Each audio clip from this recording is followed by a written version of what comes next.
So, the year is 2002. The Xbox original has been out for a little bit, and I'm finally opening it up on this beautiful Christmas morning. And I uncased the Xbox just to find out that I have 3 games in there.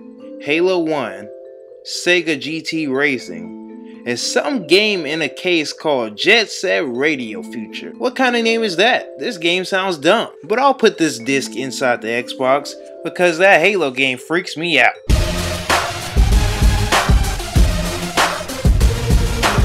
Now putting that game into my Xbox original changed my life forever. A game full of rollerblades, crooked cops, street gangs, spray paint, and competition, Jet Set Radio is one of the few games that I'll be talking about in this new series that helped change my outlook on gaming and life in general. Now you may not know it yourself, but most people have played games that are heavily influenced by Jet Set Radio Future, like Sunset Overdrive, Street Trace, Sonic Riders, even Lucio from Overwatch has a bit of Jet Set Radio Future. You can look at the cover art for this video and see, hey, that reminds me of something. When it comes to Jet Set Radio's much borrowed gameplay, it was one of the best games to play at the time. Various modes like Turf Wars, Capture the Flag, Racing, Trick Challenges, a game I love called Capture the Ball, and of course, the free roam. Each character had their own voice line, story, and you could play around, run around the city as them, seeing how their different statistical values affect the way you play. Some could grind faster than others, some could skate faster on the floor, jump higher, or even hold more spray paint that you use to complete missions. The large character pool first time allowed the player to feel the control of their skater, and the mix of Tony Hawk-like controls mixed with this Sonic adventure pacing was revolutionary. Good times, back when Sega used to be revolutionary. As a little kid, I couldn't believe there was actual depth in a game that seemed so cartoony and basic on its surface. I mean, who would have thought a game that took place in futuristic Tokyo, Japan, would feature such a diverse cast of characters that anyone can relate to, and a classic soundtrack that will still be played by me to this day.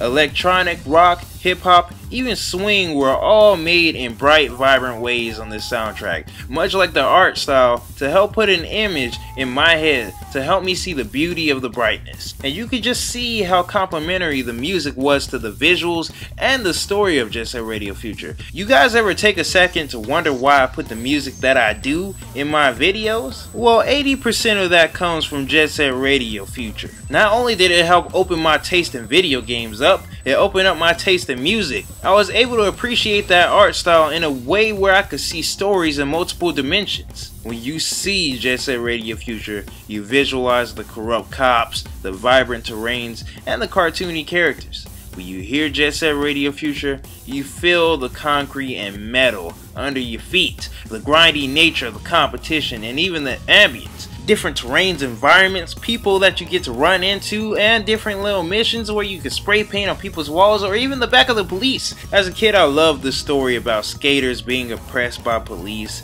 and coming together to fight for the cause of freedom of expression. I mean, if you know me, it was a concept I grasped onto easily. And it's something that seems so vague in this day and age that you'd be like, what? Somebody made a video game about that? I mean, you're talking about a futuristic society where there's cops still being corrupt and there's a bunch of rogue skaters running around spray painting on people's backs. That sounds stupid. But when you got your hands onto it, it was so awesome. There were characters of all shapes, colors, genders, sizes, and even sexualities if you look into it, all coming together to stop evil. And looking at today's art content, it was well before its time. I mean, in the era of today, the social justice messages are kind of oversaturated in the media, but in a time where it seemed like there was no variety in protagonists, they gave you a gang of options to choose from. I hate generic, and this game was far from it.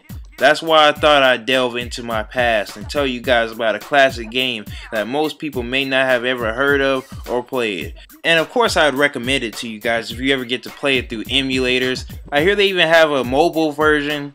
Or hey, you can even buy yourself an Xbox original and try the game out for yourself. It's worth playing. It definitely changed my outlook on video games, art, music, everything for the rest of my life. And by the way, this won't be the only classic game I talk about either. If we get this video to 10 likes, I'll showcase the next episode in this series very soon. And I think you'll be surprised at what my greatest of all time games list consists of.